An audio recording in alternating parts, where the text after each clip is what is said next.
Good morning, dear students. Today we are going to study about pericardium and external features of heart. Let us discuss about a case scenario. A cardiologist informed the relatives that the patient had fluid collected around the heart, so heart could not function properly. He suggested that only if the fluid around the heart is removed, only then the heart functions normally. So, what is the condition called, and what is the procedure of removing the fluid called? So at the end of the lecture, you should be able to tell what the condition and what is the procedure of removing the fluid. Now competency code AN22.1 in final university exams, the question may come as describe and demonstrate subdivisions, sinuses in pericardium, blood supply and nerve supply of pericardium. A pericardium, peri means around, cardia means heart. It is a fibroserous sac which encloses heart and roots of great blood vessels. It is a fibroserous sac which encloses heart and roots of the great blood vessels. Now, where is the location of pericardium? It is located in the middle mediastinum, as we have discussed in the previous class about the mediastinum. That within the middle mediastinum we have the pericardium and the heart. So it is located in the middle mediastinum in front of T5 to T8 vertebral bodies, thoracic 5 to thoracic 8 vertebral bodies. Now this pericardium, it consists of two layers, fibrous pericardium and serous pericardium. So as you can see here, pericardium, it is situated in the middle mediastinum, behind the body of the sternum also you can say, and between the second to sixth costal cartilages.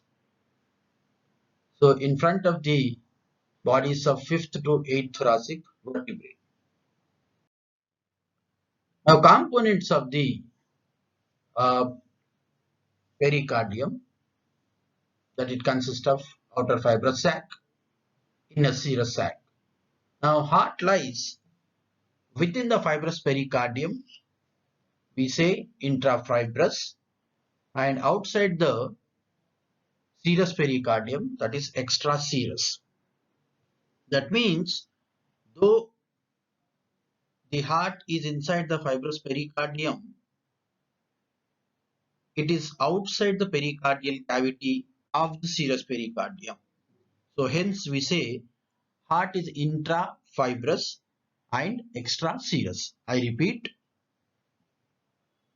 though the heart is inside the fibrous pericardium, but it is outside the pericardial cavity of the serous pericardium. Hence the heart is in intrafibrous and extraserous. Now let us discuss about the fibrous pericardium. Now fibrous pericardium, it is a cone-shaped bag surrounding the heart and roots of the great blood vessels.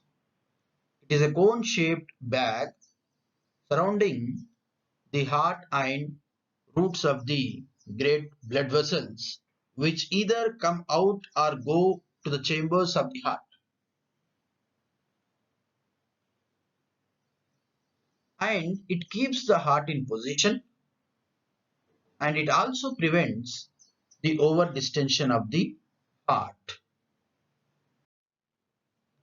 Now coming to the attachments of the fibrous pericardium, above or superiorly, it blends with the external coat of aorta and pulmonary trunk. That is, the tunica adventitia of the aorta and pulmonary trunk, which is the outermost layer. You remember the histology of the blood vessels, right? That each blood vessel, whether it is artery or vein, consists of three coats: tunica adventitia, tunica media, and tunica intima, right? So, superiorly, the fibrous pericardium blends with the external coat of the aorta and pulmonary trunk, and also it is continuous with the pretracheal fascia. Inferiorly or below, fuses with the upper surface of the central tendon and part of the musculature of the left part of the diaphragm. So inferiorly fuses with the upper surface of the central tendon and part of the musculature of the left part of the diaphragm. Now, heart and diaphragm develop from septum transversum. This you already know because it has been discussed in the development of the heart. Now, coming to the anterior attachment of the fibrous pericardium, it is attached to the sternum. Anteriorly, the fibrous pericardium is attached to the sternum by superior and inferior sternopericardial ligaments. As you can see these lines. So this is superior pericardial ligament and this is inferior pericardial ligament. Now, what are the structures pierced by the fibrous pericardium? Number one, the ascending aorta. As you can see here, this is the ascending aorta. Superior and inferior vena cava. Then right and left pulmonary arteries and the pulmonary veins. So these are the structures pierced by the fibrous pericardium. Next, moving on to the relations of the fibrous pericardium. Anteriorly, the fibrous pericardium, it is related to the anterior thoracic wall, separated by margins of both the lungs. Separated by margins of both the lungs and pleura. Below left fourth costal cartilage, pericardium comes in direct contact with the left half of lower two pieces of the body of the sternum. So below the left fourth costal cartilage, pericardium comes in direct contact with the left half of the lower two pieces of the body of the sternum. So before puberty, thymus forms anterior relation of the fibrous pericardium. Next. Now relations behind posterior relations of the fibrous pericardium.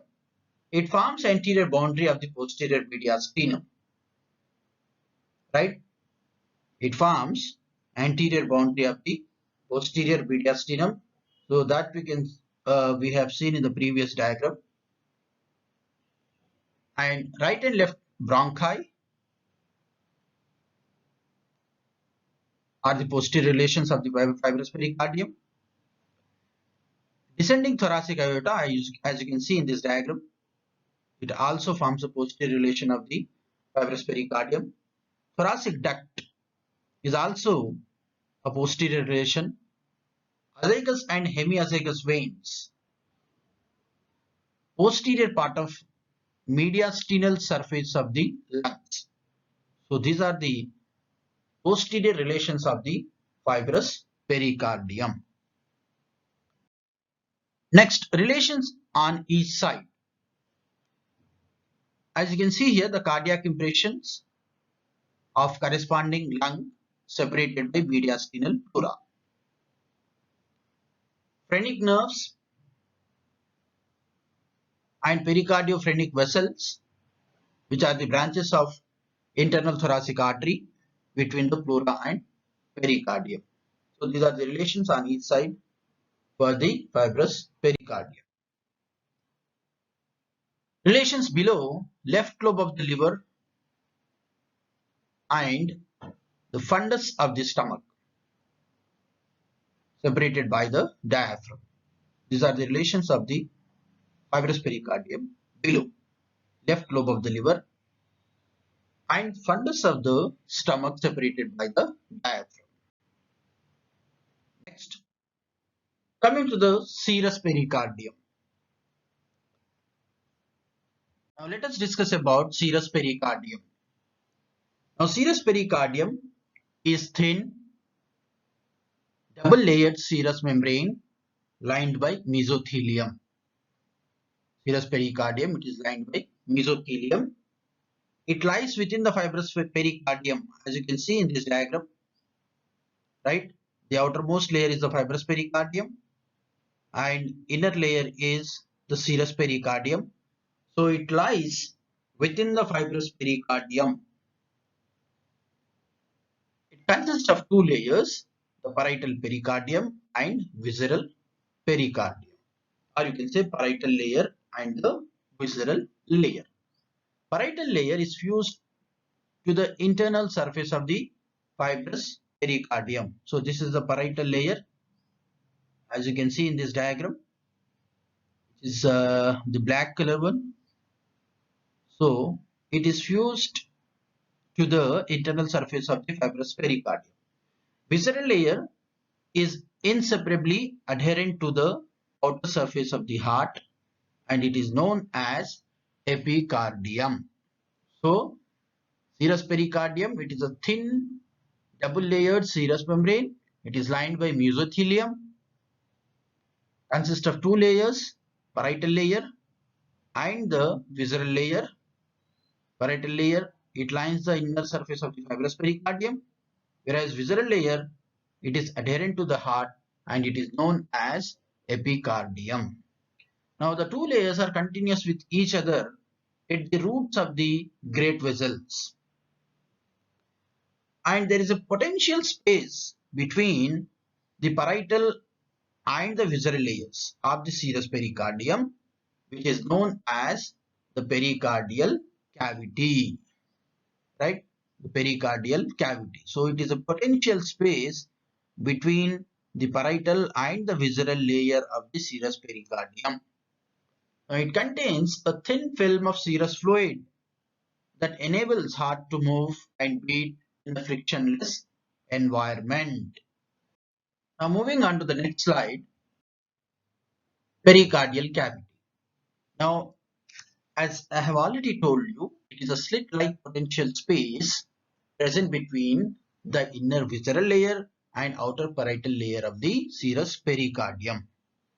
It contains a serous fluid, which is also known as the pericardial fluid, approximately about 40 to 50 ml under normal circumstances. And it lubricates the opposed surfaces. Next. Now, what are the contents of the pericardium? Now, the following are the contents of the pericardium. Heart with its vessels and nerves. Heart and with its great blood vessels and nerves. Ascending aorta.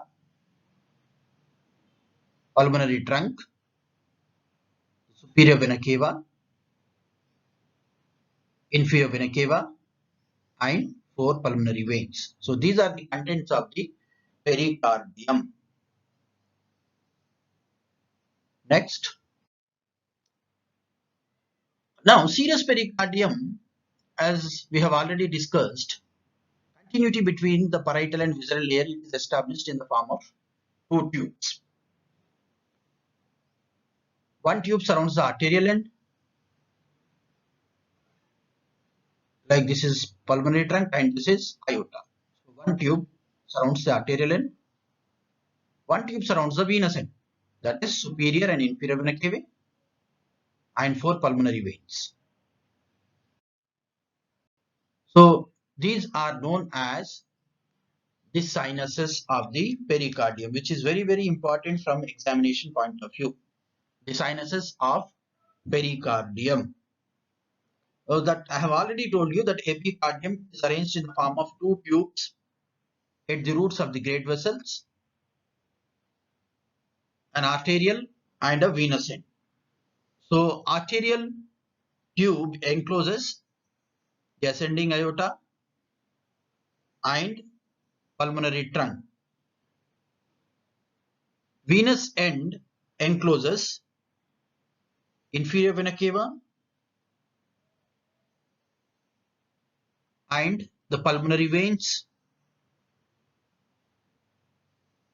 and the superior vena cava. Now, due to folding and bending of the heart tube during development, two potential spaces come to exist in the pericardial cavity. So there are two sinuses between the parietal and visceral layer of the pericardium, which are known as the pericardial sinuses.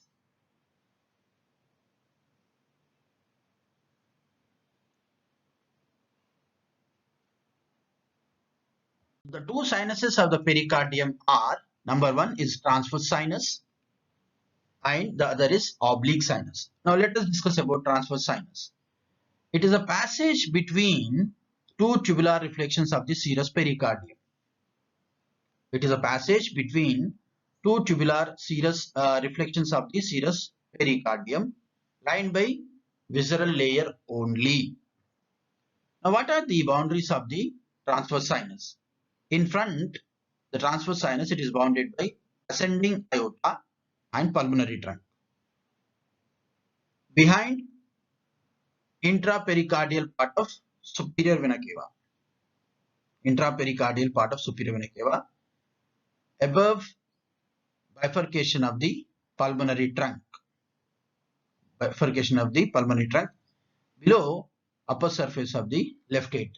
So we will see in the coming next slide that where exactly the transverse sinus.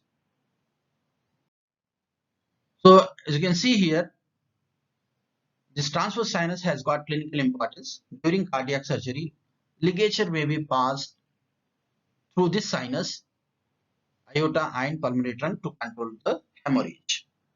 So we can make out here, just behind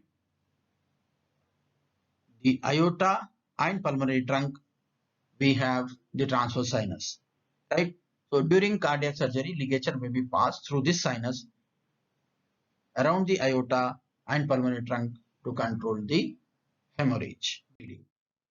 Now coming to the next one, the oblique sinus. The oblique sinus, it is a sac behind left atrium.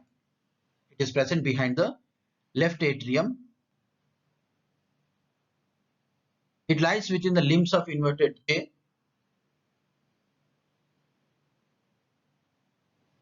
Now what are the boundaries of the oblique sinus? In front, it is bounded by left atrium. Behind, parietal layer covering the posterior part of the fibrous pericardium. Right side, the right pulmonary veins and inferior vena cava. Left side, left pulmonary veins and above upper margin of the left atrium. What is the blood supply of the pericardium? Fibrous and parietal layers. The arterial supply. Fibrous and parietal layer, they are supplied by branches of internal thoracic artery and descending aorta. Whereas visceral layer of the serous pericardium, it is supplied by coronary arteries. Venous drainage. The fibrous parietal layer, venous blood from the fibrous parietal layer drains into the azygous internal thoracic veins, whereas the visceral layer of the serous pericardium drains into the coronary sinus, which is the largest vein of the heart. Nerve supply, the fibrous and parietal layers, they are supplied by phrenic nerve, visceral layer, vagus and sympathetic nerves via the coronary plexus. Dear students, regarding nerve supply, you have to remember that the fibrous and the parietal pericardia, they are supplied by phrenic nerve. So they are sensitive to pain, right? So fibrous and parietal layers of the pericardium, they are sensitive to pain because they are supplied by the phrenic nerve. Then the visceral layer of the serous pericardium supplied by the vagus and sympathetic nerves via the coronary plexus. So they are not sensitive to pain. Okay. So visceral layer of the serous pericardium is not sensitive to pain. So the pain of pericarditis, the inflammation of the pericardium, originates in the parietal pericardium alone because it is supplied by phrenic nerve. So fibrous and parietal pericardia are sensitive to pain. So pain of the pericarditis originates in the parietal pericardium. On the other hand, cardiac pain or angina originates in the cardiac muscle or in the vessels of the heart. That you should remember. Okay. Now moving on to the next slide. Now let us come to the conclusion. We started with a clinical question. What is the condition known as? The condition is known as cardiac tamponade. The condition is known as cardiac tamponade. So the secretion may be so large that the excess fluid may accumulate in the pericardial cavity. So excess secretion of the fluid which accumulates in the pericardial cavity, compressing the thin-walled atria and interfering with the venous filling of the heart during diastole. So such compression is known as cardiac tamponade. Now what is the procedure of removing the fluid called? The procedure involving the aspiration of the pericardial effusion is known as pericardiocentesis. Pericardiocentesis. Now pericarditis, I have told you in the previous slide, the inflammation of the serous pericardium, the pericardial effusion, accumulation of the fluid in the pericardial cavity. There is excessive accumulation of the serous fluid in the pericardial cavity, which results in compression of the thin-walled atria, and that interferes with the filling of the heart. So eventually the cardiac output is diminished. Now pericardiocentesis. Now excessive pericardial fluid can be aspirated by two approaches. One is sternal approach we say, and the other is subxiphoid approach. So one, if you write one, that is enough. The sternal approach. The needle is inserted through left fifth or sixth intercostal space immediately adjacent to the sternum for the aspiration of the fluid which is accumulated in the pericardial cavity. So with that we have completed the pericardium, the various layers of the pericardium, relations of the fibrous pericardium, relations of the serous pericardium, and we have seen what is pericardial cavity, and we have seen the sinuses of the pericardium, the oblique sinus and the transverse sinus, right? So oblique sinus, basically it is present at the posterior surface of the heart, or you can say the base of the heart, whereas transverse sinus, it is present behind the aorta and pulmonary trunk. Okay. Now let us discuss about external features of the heart. So we'll be discussing about external features of the heart. Now heart is, it is a conical hollow muscular organ which ensure the circulation of blood through the tissues of the body, right? So it is covered by pericardium, located in the middle mediastinum. So both heart and pericardium are located in the middle mediastinum. Now it is a size of one's own clenched fist. So it consists of 4 chambers, 2 atria, which are separated by means of interatrial septum, as you can see in this diagram, and 2 ventricles, which are separated by interventricular septum. Now the right atrium, as you can see in this picture, the right atrium, it receives deoxygenated blood via the superior and inferior vena cava. This is superior vena cava and this is inferior vena cava, and also from the coronary sinus, which is the largest vein of the heart, through right atrioventricular orifice. So right atrium receives deoxygenated blood via the superior inferior vena cava and coronary sinus. Through right atrioventricular orifice, the blood passes to the right ventricle. I repeat, right atrium receives blood from the superior vena cava and inferior vena cava, and also from the coronary sinus, which is the largest vein of the heart, and eventually blood flows into the right ventricle via the right atrioventricular orifice. Now it is ejected to the pulmonary trunk. The pulmonary trunk, it arises from the right ventricle.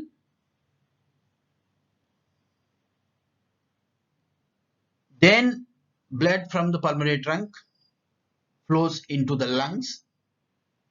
Then from there we have 4 pulmonary veins which carry oxygenated blood from the lungs to the left atrium of the heart. So the pulmonary capillary plexus for oxygenation, that is called pulmonary circulation to the left atrium via the 4 pulmonary veins. Through the left atrioventricular orifice or the bicuspid valve, blood flows into the left ventricle. From there, the blood is ejected into the ascending aorta for systemic circulation. Now coming to the measurements of the heart, it weighs about 280 to 340 grams in males and in females 232 to 80 grams. Now what are the various parts of the heart? It consists of apex, base, 3 surfaces. Remember, base is also known as posterior surface. So it consists of apex, base or the posterior surface. 3 surfaces we have: sternocostal surface, diaphragmatic surface and left surface. We'll study in detail about each and every surfaces. And 3 borders we have: the right inferior border and the left border. Now coming to the apex of the heart. Apex is a conical area formed by the left ventricle. So basically the apex of the heart, it is formed by the left ventricle. This conical area, as you can see in this picture, this conical area, it is formed by the left ventricle, which is known as the apex of the heart. Now this apex of the heart, it is directed downwards, forwards and to the left. Downwards, forwards and to the left. So in the 5th intercostal space, 9 centimeters from the midline, slightly below and medial to the left nipple, lies the apex of the heart. It lies in the 5th intercostal space, 9 centimeters from midline, slightly below and medial to the left nipple, separated from anterior thoracic wall by left lung and pleura. So that is about the apex of the heart. So apex means you have to show the left ventricle of the heart. Okay, this pointed end is known as apex of the heart. Okay, that you remember. Then base of the heart, I have already told you that base is also known as the posterior surface. It is a fixed part of the heart. It is quadrilateral in outline. It is formed 2/3 by the posterior surface of the left atrium, as you can see here. So majority of the posterior surface or the base of the heart, it is formed by the left atrium. How we can say left atrium? Because of the presence of these 4 pulmonary veins which are opening into the left atrium, and 1/3 by the right atrium. So base of the heart, it is formed by 2/3 by the posterior surface of the left atrium and 1/3 by the right atrium. So in this diagram we can make out the base of the heart, it is formed by the 2/3 by the left atrium and 1/3 by the right atrium.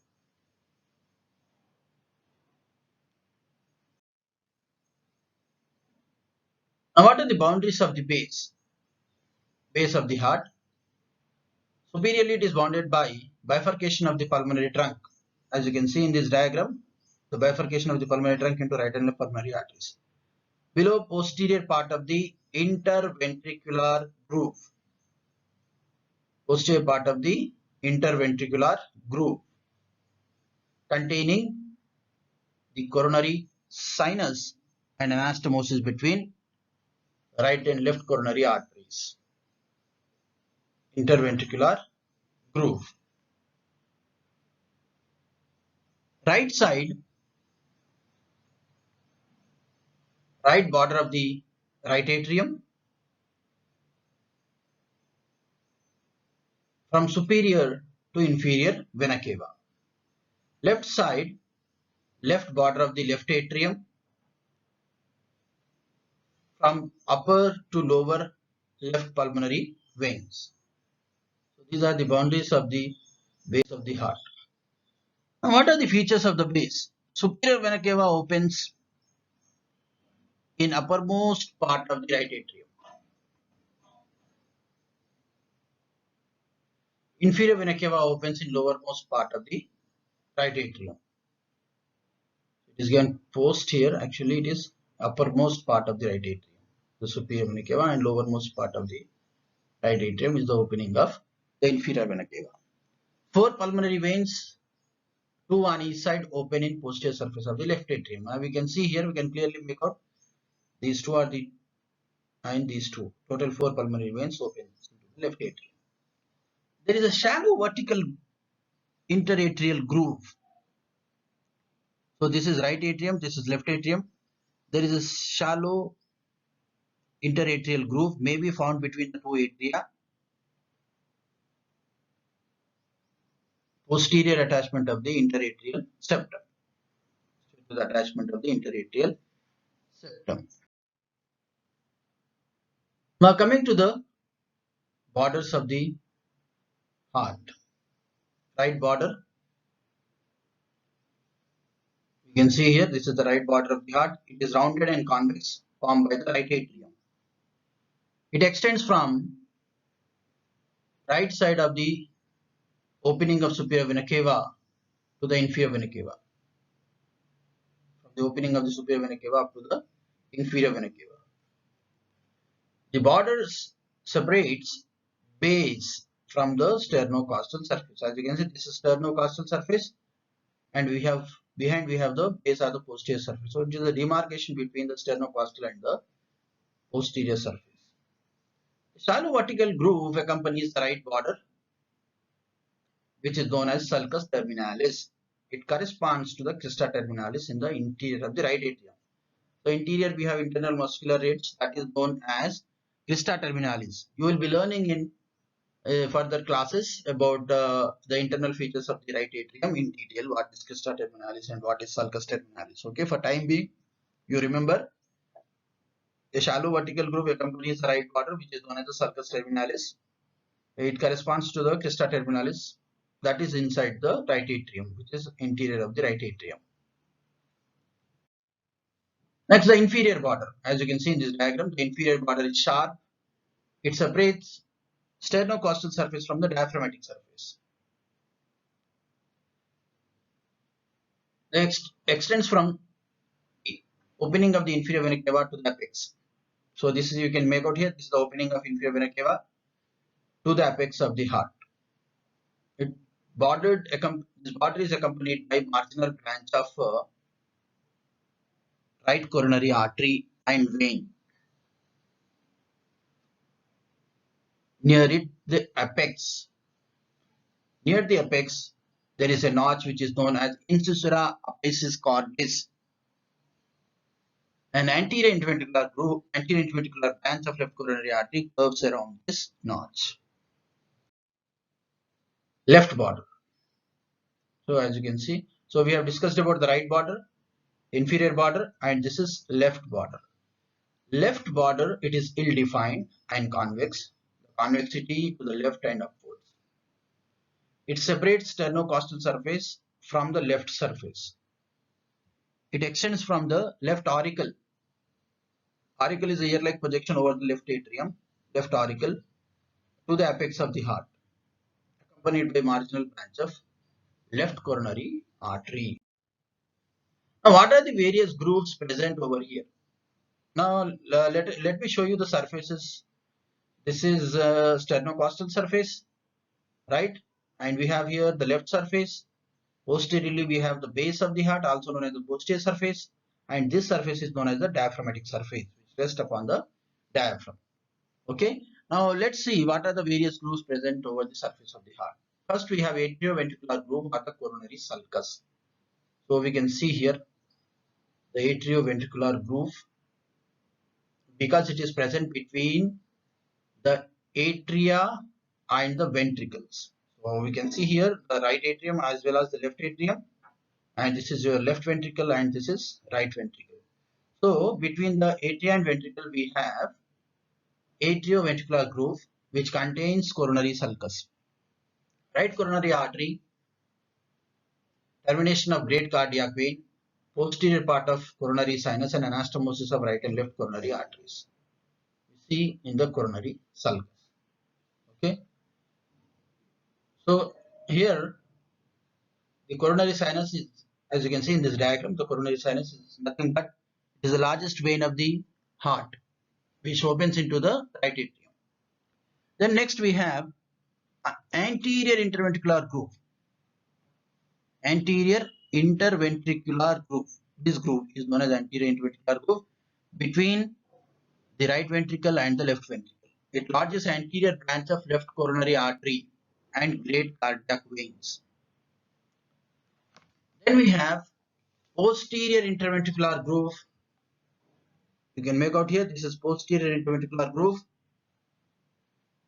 between the left ventricle and the right ventricle. It largest the posterior interventricular artery and middle cardiac vein. Then we have interatrial groove. It is faintly visible in the posterior aspect. Interatrial, between the two atria we have a groove which is known as interatrial groove. Now there is a crux of the heart, meeting point of the interatrial groove, posterior interventricular groove and posterior part of the atrioventricular groove. So this point is known as the crux of the heart. So that is about the various grooves present over the various surfaces of the heart. Now let us discuss about the sternocostal surface. As you can see in this diagram, the anterior surface also known as the sternocostal surface.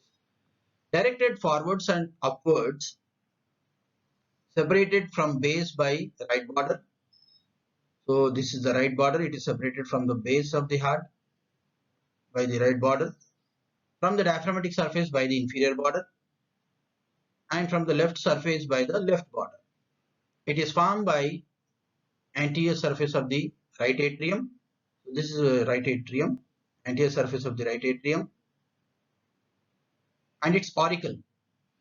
Anterior surface of the right atrium and its auricle is a ear-like projection over the atria. And part of the anterior surface of the left auricle, anterior surface of the right ventricle 2/3 and anterior surface of the left ventricle 1/3. So these are the chambers which are forming the sternocostal surface. External features of the, again the same thing, anterior part of atrioventricular groove. Anterior part of atrioventricular groove passes downwards and to the right between the right atrium and right ventricle. So this is right atrium and right ventricle. So anterior part of the atrioventricular groove, it passes between the right atrium and right ventricle. Largest the trunk of the right coronary artery. Anterior interventricular groove. This is anterior interventricular groove between the two ventricles. Passes downwards and parallel to the left border. Meets the inferior border at incisura. The groove largest anterior interventricular artery. Branch of left coronary artery and great cardiac vein indicates anterior attachment of the interventricular septum.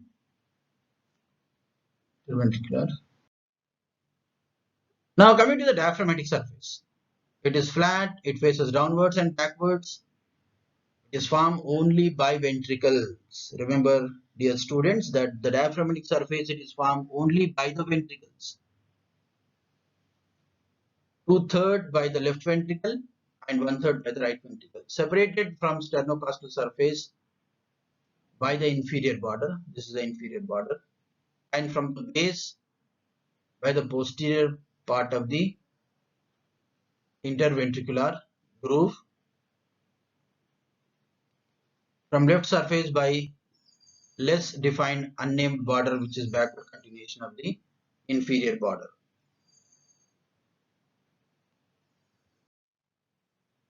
Now, features of the inferior surface are the diaphragmatic surface, one and the same. Posterior interventricular groove, it runs forwards along the surface and meets with the insula epicardialis. So, groove indicates posterior attachment of the interventricular septum.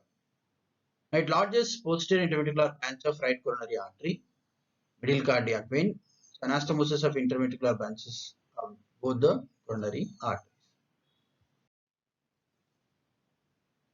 Left surface directed upwards and backwards and to the left, formed mainly by the left ventricle and partly by the left atrium and also the auricle. Now, left part of the atrioventricular groove intervenes between the left auricle and the left ventricle. So, let's say this is left auricle and this is left ventricle. So, the posterior part of the atrioventricular groove intervenes between the left auricle and the left ventricle. So, this groove it lodges trunk and circumflex branch of the left coronary artery, termination of great cardiac vein and commencement of coronary sinus. So with this, we have completed the external features of the heart. Let me tell you one thing. Over the surface of the heart, we have various grooves. Like I have told you, so many grooves, you might be confused. But when you come back to college and in the dissection hall, I will be able to show you the specimen of the heart, where we can see each and every feature of the heart clearly. All the grooves of the heart and various surfaces of the heart, various borders of the heart, what is apex and what is base, what is diaphragmatic surface, what is the anatomical position of the heart. So everything, even about the internal features of the right atrium and the other chambers of the heart, we will learn by looking at the specimen when you come back. And thank you very much.